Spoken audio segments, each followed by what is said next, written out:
आज की यह वीडियो उन लोगों के लिए है जो अपनी ज़िंदगी से खुश नहीं हैं और हमेशा दूसरों से अपना कंपैरिजन करते रहते हैं। एक समय की बात है, एक कौवा एक पेड़ की डाल पर बैठकर रो रहा था। उसी पेड़ के नीचे एक साधु तपस्या कर रहे थे। जब साधु ने कौवे को रोता हुआ देखा तो उससे उसके रोने का कारण पूछने लगे। जवाब में कौवे ने कहा कि हे महात्मा, मैं अपनी ज़िंदगी से काफ़ी दुखी हूँ। भगवान ने मुझे काला बनाया है, इसलिए कोई भी मुझसे प्यार नहीं करता, कोई भी मुझे खाने को नहीं देता, सब मुझे मारकर दूर भगाते हैं। ऐसी जिंदगी जीने से अच्छा तो मर जाना ही बेहतर है। यह सब सुनने के बाद साधु ने कहा, तुम चिंता मत करो, मेरे पास एक ऐसी शक्ति है जिससे मैं तुम्हें किसी और पक्षी में बदल सकता हूँ। तुम बताओ तुम्हें कौन सा पक्षी बनना है। कौवे ने कहा, हे महात्मा, आप मुझे हंस बना दीजिए। फिर साधु ने कहा, ठीक है, मगर पहले हंस से जाकर पूछ तो लो कि वो अपनी जिंदगी से खुश है भी या नहीं। साधु की बातें सुनकर कौवा हंस के पास पहुंच गया और उससे कहने लगा कि तुम तो बहुत खुश रहते होगे, तुम तो बहुत सुंदर हो, तुम्हारा शरीर तो बिल्कुल दूध की तरह सफेद है। यह सुनकर हंस बोला, किसने कहा कि मैं खुश हूँ? इस दुनिया में कितने सारे रंग हैं, लेकिन फिर भी मेरे शरीर पर एक भी रंग नहीं है। मैं एक बेरंग पक्षी हूँ।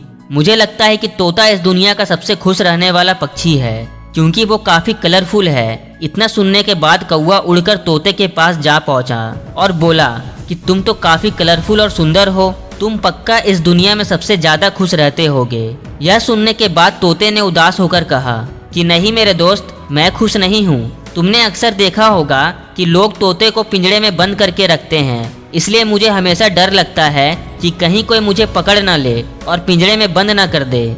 मुझे लगता है कि मोर इस दुनिया का सबसे खुश रहने वाला पक्षी है, क्योंकि वो मुझसे भी ज्यादा कलरफुल और सुंदर है। तोते की बात सुनने के बाद कौवा उड़कर मोर के पास जा पहुंचा, जो एक जू में बंद था। वहाँ हजारों लोग खड़े थे जो उस मोर को देखने आए थे। जब लोग वहाँ से चले गए तब कौवा उसके करीब गया और बोला कि तुम काफी किस्मत वाले पक्षी हो जो इतने सुंदर हो। हजारों लोग तुम्हें देखने आते हैं और मुझे देखो, मैं कितना काला हूँ। जब लोग मुझे देखते हैं तो मुझे पत्थर मारकर भगाते हैं। इतना सुनने के बाद मोर ने कहा, मैं भी पहले यही सोचता था कि मैं काफी सुंदर हूँ, लेकिन मेरी सुंदरता के कारण ही मैं इस जू में कैद हूँ। जब लोग मेरे पंखों को सजावट का सामान बनाने के लिए तोड़ते हैं तो मुझे काफी दर्द होता है। मैं खुश नहीं हूँ मेरे दोस्त। मोर की बातें सुनकर कौवा चौंक गया और बोला कि ठीक है, तो फिर बताओ इस दुनिया में सबसे ज्यादा खुश पक्षी कौन है? मोर ने कहा, मुझे लगता है कि कौवा यानी कि तुम इस दुनिया में सबसे ज्यादा खुश रहने वाले पक्षी हो, क्योंकि तुम काले हो, इसलिए कोई भी तुम्हें कैद नहीं करता। तुम बिल्कुल आजाद हो और अपनी जिंदगी खुलकर जीते हो। काश कि मैं भी एक कौवा होता।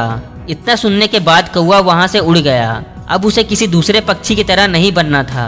आज वह कौवा जिंदगी में पहली बार काफी खुश था और मुस्कुरा रहा था। दोस्तों, अगर हम भी अपने आप को देखें तो हम भी उस कौवे की तरह हमेशा दूसरों से बेफालतू का कंपैरिजन करते रहते हैं। कंपैरिजन करने वाला इंसान जीवन में कभी सुखी नहीं रहता। हमारे पास जो भी है हमें उसी में ही खुश रहना चाहिए। और हाँ, एक बात हमेशा याद रखना कि हर खुश दिखने वाले व्यक्ति के जीवन में परेशानियां होती है। हर इंसान की अपनी अलग अलग परेशानियां होती है, इसलिए दूसरों से अपना कंपैरिजन ना करें। वीडियो अच्छी लगी हो तो चैनल को सब्सक्राइब करना ना भूलें। जय हिंद, वंदे मातरम।